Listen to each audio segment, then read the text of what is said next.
युद्ध खत्म हो जाएगा, लीडर्स एक दूसरे से हाथ मिला लेंगे, लेकिन वो बूढ़ी माँ अपने दरवाजे पर अपने बेटे का इंतजार करती रहेगी। उसकी पत्नी अपने पति का बेसब्री से प्यार के साथ इंतजार करती रह जाएगी। उसके बच्चे, उसकी बेटा, उसकी बेटी अपने हीरो पिता के इंतजार में गेट पर बैठे रहेंगे कि मेरे पिता आएंगे और मुझे गोद में उठाएंगे।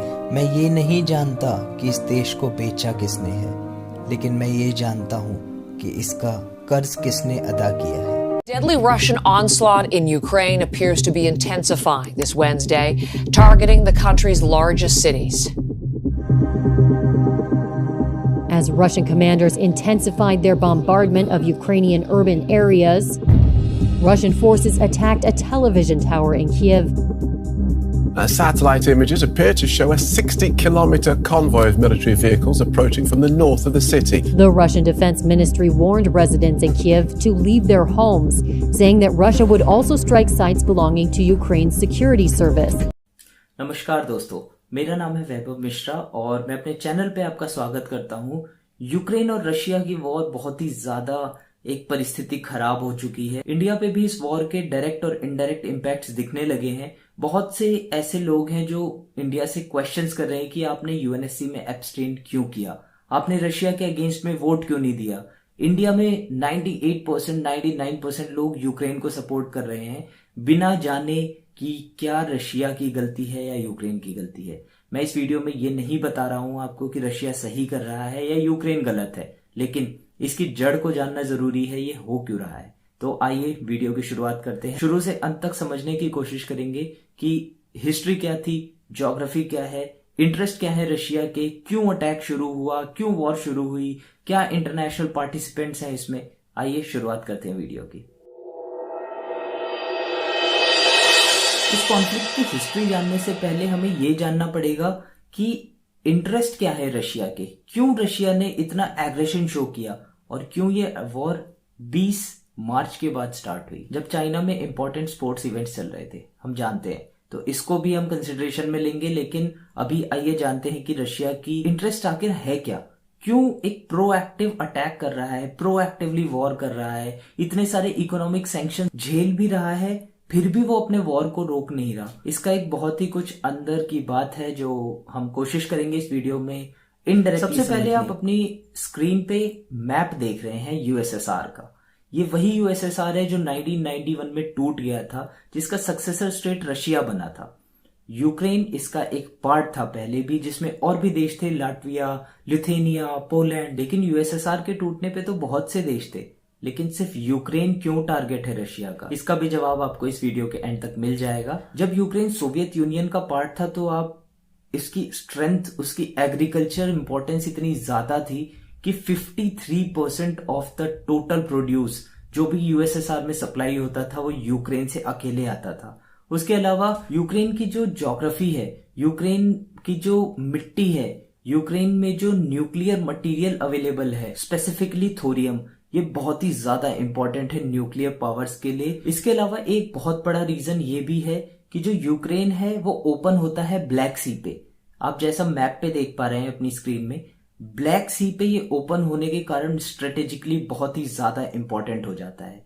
तो ये भी एक कंसिडरेशन में लेने वाली बात है। तो इंटरेस्ट जानने के बाद आइए अब इतिहास के पन्नों को पलटते हैं और चलते हैं, नहीं कोल्ड वॉर में नहीं, कोल्ड वॉर से भी पहले 12,000 साल पहले चलते हैं। एक सुपर पावर जो मेडवल पीरियड में था वो था कीवेन रूस। ये एक अंपायर थी जिसमें यूक्रेन, रशिया जैसे देश उसके पार्ट हुआ करते थे। ये भी एक रीजन है, रूट कॉज है कि यूएसएसआर का सक्सेसर स्टेट रशिया बना है और यूक्रेन यूएसएसआर का पार्ट था। लेकिन जैसे जैसे टाइम बीतता गया वैसे वैसे politically, linguistically, language, politics, geography, लोगों का कल्चर, सब कुछ बदलता गया और दो अलग देश बने after cold war era, Russia and Ukraine. इस वॉर के पहले भी व्लादिमीर पुतिन बहुत बार बोल चुके हैं कि मैं रशिया को वही ग्लोरी देना चाहता हूं, वही टाइटल देना चाहता हूं जो यूएसएसआर को मिला करता था। बहुत बार उन्होंने ये भी बोला है कि Ukrainians and Russians are not different, they are culturally same, they are linguistically same, they are politically same. तो बहुत बार ये इनडायरेक्टली व्लादिमीर पुतिन ने घोषणा कर दी थी वॉर की। यूक्रेन में भी आज जो ईस्टर्न यूक्रेन में लोग रहते हैं वो प्रो रशियन है। काफी उनमें ऐसे लोग हैं जो रशिया में खुद को इन्वॉल्व करना चाहते हैं, रशिया का पार्ट बनना चाहते हैं। लेकिन जो ईस्टर्न यूक्रेन के लोग हैं वो क्या चाहते हैं, वो बहुत ही ज्यादा मोटिवेटेड है यूरोप के फिलॉसफी से, वो बहुत ही ज्यादा मोटिवेटेड है यूएस की पॉलिटिक्स से, यूएस के असिस्टेंस से, हेल्प से, नेटो फोर्सेस से। हमने पीछे वीडियो में डिस्कस किया कि सोवियत यूनियन के टाइम पे यूक्रेन की क्या इंपॉर्टेंस है, लेकिन आज के टाइम में रशिया की क्या मोटिवेशन, क्या इंटरेस्ट है आखिर रशिया के। तो इनको हम 3 पार्ट में डिवाइड करेंगे, जियोपॉलिटिकल फैक्टर, इकोनॉमिक फैक्टर और आखिरी है डोमेस्टिक फैक्टर। आइए इन 3 चीजों को हम समझने की कोशिश करते हैं कि रशिया इतना खर्चा करके आखिर क्यों वॉर पे अपना पैसा इन्वेस्ट कर रहा है जब इंटरनली देश की इतनी खराब हालत है। जियोपॉलिटिकल और स्ट्रेटेजिक रीजंस में सबसे पहला रीजन ये है कि वेस्टर्न यूक्रेन से नेटो का जो एक इंप्रेशन, जो एक इम्पैक्ट आ रहा है ईस्ट की साइड, तो रशिया को ये डर है कि वो इम्पैक्ट कहीं रशिया ना पहुंच जाए। तो ये एक नेटो को काउंटर करने की भी स्ट्रेटेजी है ये वॉर। बहुत से देश जैसे एस्टोनिया, लाटविया, ये सब नेटो फोर्सेस के पहले से ही पार्ट हैं। तो ये भी रशिया को एक थ्रेट लग रहे हैं कि अगर ये यूक्रेन को काउंटर नहीं करते और यूक्रेन बाद में कहीं नेटो का पार्ट बन जाता है, जो पहले भी एक बात चल रही थी यूक्रेन की नेटो फोर्सेस से, तो ये बहुत ही ज्यादा एक थ्रेट पैदा कर सकता है रशिया के लिए। आइए अब बात करते हैं इकोनॉमिक फैक्टर्स की। जैसा हमने पहले डिस्कस किया था कि एग्रीकल्चर सोवियत यूनियन के टाइम पे बहुत ही स्ट्रांग था यूक्रेन का, आज भी एग्रीकल्चरली बहुत ज्यादा प्रॉस्परस है ये देश, बहुत ही एक ज्यादा इंपॉर्टेंस है इस देश की, इसीलिए एग्रीकल्चर बहुत ज्यादा जरूरी है रशिया के लिए। दूसरा, एक बहुत बड़ी पॉपुलेशन है यूक्रेन के पास, 43 मिलियन, करीब 4 करोड़ से ज्यादा लोग यूक्रेन में एक छोटे से एरिया में रहते हैं। तो एक बहुत बड़ी मार्केट है रशिया के लिए, अपनी चीजों को बेचने के लिए, अपनी आर्म्स सप्लाई करने के लिए, अपनी आर्म्स डीलिंग के लिए, अपने और भी जो उसके प्रो रशियन इंपॉर्टेंट स्ट्रेटेजिक चीजें हैं उसको सप्लाई करने के लिए। तो एक इकोनॉमिकली बहुत ज्यादा अच्छा प्रॉफिट हो सकता है रशिया को आफ्टर एनेक्सिंग यूक्रेन। रशिया ने काफी पहले यूरेशियन इकोनॉमिक कम्युनिटी ज्वाइन करने के लिए बोला था यूक्रेन को, बट यूक्रेन ने उसे डायरेक्टली डिनाई कर दिया था। तो ये भी एक बहुत बड़ा इम्पैक्ट था। अभी इसको हम आगे डिस्कस करेंगे वीडियो में, लेकिन इसको एक हम अभी भी उसी फैक्टर में रखेंगे, इकोनॉमिक फैक्टर्स में, जो इस वॉर का कारण बन रहा है। आइए अब सबसे इंपॉर्टेंट डिस्कस करते हैं डोमेस्टिक फैक्टर्स, जो हर देश यूज करता है, इंडिया भी यूज करता है, इंडिया में भी हमारी जो पॉलिटिकल पार्टीज है वो यूज करती हैं। तो सबसे पहली बात, कोविड-19 के आने के बाद रशिया की इकोनॉमी तो बिल्कुल खत्म हो चुकी थी। लोग वैक्सीन हेजिटेंट बहुत ज्यादा थे रशिया में, वैक्सीन लगवा नहीं रहे थे। इससे पुतिन की रेटिंग इंटरनेशनल रिपोर्ट्स में गिरती जा रही थी। रशिया की इंटरनेशनल रेटिंग काफी सारे इंडेक्सेस में, world economic index, world health index, world happiness index, इन सब में उनकी रेटिंग काफी गिरी है कोविड आने के बाद। दूसरा सबसे ज्यादा इंपॉर्टेंट कि रशिया में इंटरनली बहुत ही ज्यादा प्रॉब्लम्स अभी करंटली चल रही हैं। डोमेस्टिक लेवल पे जॉब्स नहीं है बिल्कुल भी, लोग अनएम्प्लॉयड घूम रहे हैं, लोगों के पास खाने के लिए भी अभी प्रॉपर रिसोर्सेस नहीं है, खाने पीने के लिए बेसिक एमिनिटीज, बेसिक नीड्स की भी कमी है। तो ये वही स्ट्रेटेजी है जो हिटलर ने यूज की थी, ये वही स्ट्रेटेजी है जो पॉलिटिकल साइंटिस्ट ने शो करी है, ये वही स्ट्रेटेजी है जो इंडिया में गवर्नमेंट शो करती है, गवर्नमेंट यूज करती है। तो कोई भी जो इंटरनल प्रॉब्लम हो, आप बाहर वॉर कर दो। वॉर से ज्यादा बड़ी चीज क्या है? पुतिन की पॉपुलैरिटी बूस्ट होगी इससे। हम लोग देख रहे हैं कि सोशल मीडिया पे लोग अपने मैकबुक्स को तोड़ रहे हैं क्योंकि यूएस का प्रोडक्ट है वो। क्यों? एप्पल यूएस की कंपनी है। तो क्या आप देख रहे हैं लोगों के पास आज भी बेसिक एमिनिटीज नहीं है, लेकिन रशिया में ये चीजें शो करी जा रही हैं ताकि लोग इन चीजों से डिविएट होए और यूक्रेन की वॉर की तरफ अपना ज्यादा ध्यान दें, पुतिन को प्रेज करें, बूस्ट होगी उनकी पॉपुलैरिटी से। तो this strategy is good as a politician but not good as a human, क्योंकि वॉर में बहुत से लोगों की जान जाती है, बहुत से सिविलियंस की जान जाती है। हमारे कितने जवान जो घर नहीं जा पाते, कितने जवान उनकी माँ, उनके बच्चे, उनकी बेटियां, उनके बेटे इंतजार करते रहते हैं, लेकिन वो देश के लिए शहीद हो चुके होते हैं जस्ट फॉर दीज पॉलिटिशियंस। तो फैक्टर्स को डिस्कस करने के बाद अब हम लोग डिस्कस करते हैं एक टाइमलाइन। ये टाइमलाइन हम शुरू करेंगे 2013 में जो क्रीमिया का एनेक्सेशन किया था रशिया ने। 2013 में बहुत ही ज्यादा एक फेमस इंसिडेंस हुआ था, क्रीमिया का एनेक्सेशन जो रशिया ने किया था। इसके बाद रशिया बहुत ही ज्यादा सैचुरेटेड होने लगा था वर्ल्ड में। कैसे? सबसे पहले ग्रुप ऑफ 8 G8 से रशिया को बाहर निकाल दिया गया और G8 को डिक्लेयर कर दिया गया एज G7। तो ये एक बहुत ही बड़ा स्टेप था। इसके अलावा यूएस ने अपनी तरफ से बहुत ही ज्यादा सैंक्शंस रशिया पे लगाए थे क्रीमिया के एनेक्सेशन के बाद। उनके एक अंडर एक एक्ट बना हुआ है जिसे हम काटसा कहते हैं। तो काटसा एक्ट के अंदर बहुत ही ज्यादा इकोनॉमिक सैंक्शंस लगाए थे और इसका एक इम्पैक्ट ये भी रहता है कि जो और भी देश हैं जो यूएस से अच्छी एक नेबरहुड या फिर एक अच्छा रिलेशनशिप रखना चाहते हैं, वो काटसा के अंडर में रशिया से बहुत अच्छी डीलिंग नहीं कर पाते।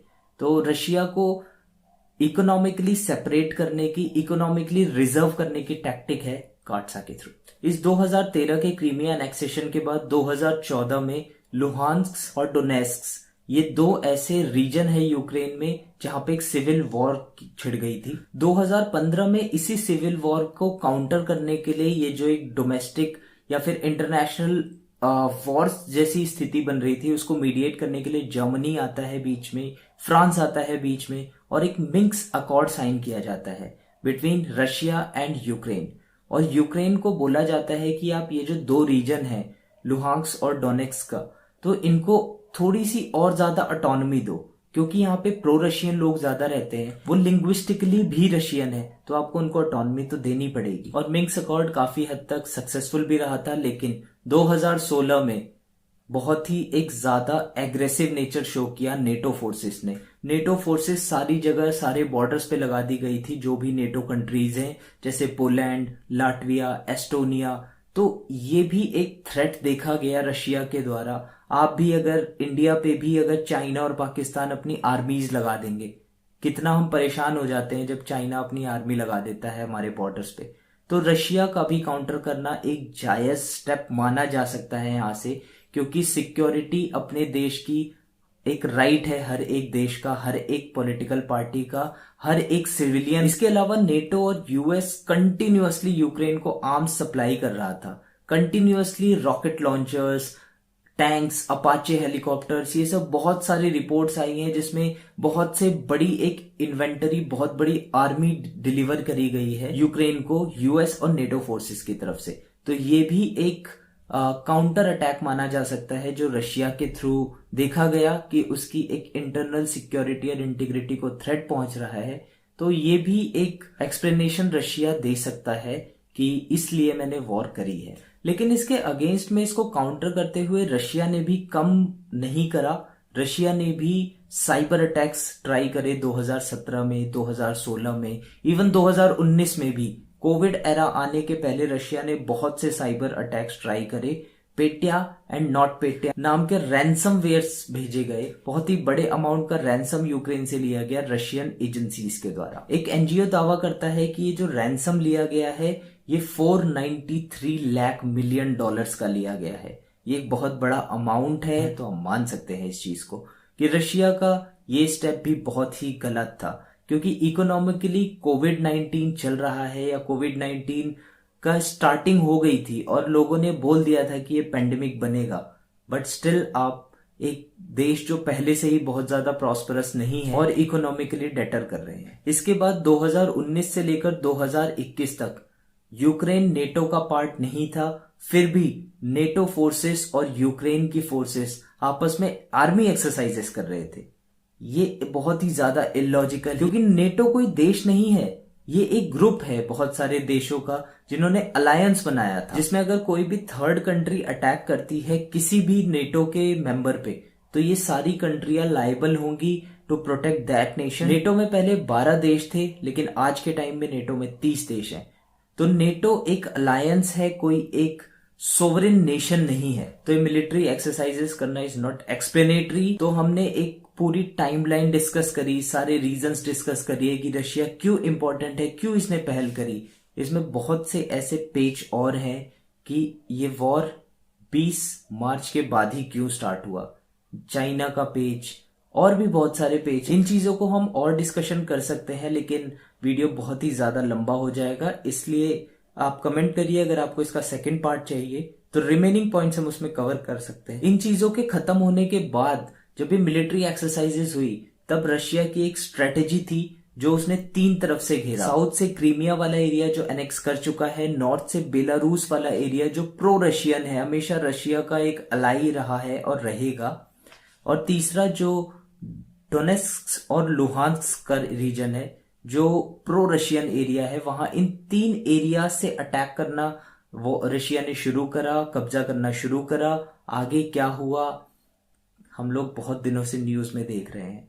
कितने लोगों की जान गई कोई आइडिया नहीं। ये वर्ल्ड वॉर बनेगा नहीं बनेगा, हो सकता है। तो आगे हमें बस देखना है कि इंडिया का रिस्पॉन्स इस पे क्या रहता है, इंडिया का स्टैंड इस पे क्या रहता है, और ये वॉर कितनी जल्दी खत्म होती है। तो हम बस यही दुआ करते हैं, यही एक होप करते हैं कि जल्दी से जल्दी ये वॉर खत्म हो, क्योंकि war is not the solution of anything, only dialogue is in international politics, international relation. लेकिन हमें किसी भी चीज को अपने आप अज्यूम नहीं करना है, क्योंकि बहुत से ऐसे कंसिडरेबल पॉइंट्स हैं जिसमें रशिया भी सही है, जिसमें यूक्रेन भी सही है, जिसमें रशिया भी गलत है और यूक्रेन भी गलत है। तो ये आप लोगों को डिसाइड करना है, और डिसाइड करके कमेंट में लिखिए कि रशिया सही कर रहा है या गलत कर रहा है, या फिर यूक्रेन सही करा या गलत करा। नेटो फोर्सेस, यूरोप, यूएस, किसकी क्या गलती थी। अपने एक जो भी आपका इंटेलेक्ट बोलता है उसको कमेंट बॉक्स में जरूर लिख के जाइएगा। वीडियो को खत्म करते हैं, मिलते हैं आपसे अगले वीडियो में। वीडियो अच्छी लगी हो तो लाइक जरूर करना, चैनल को सब्सक्राइब करना। टेक केयर, थैंक यू, जय हिंद।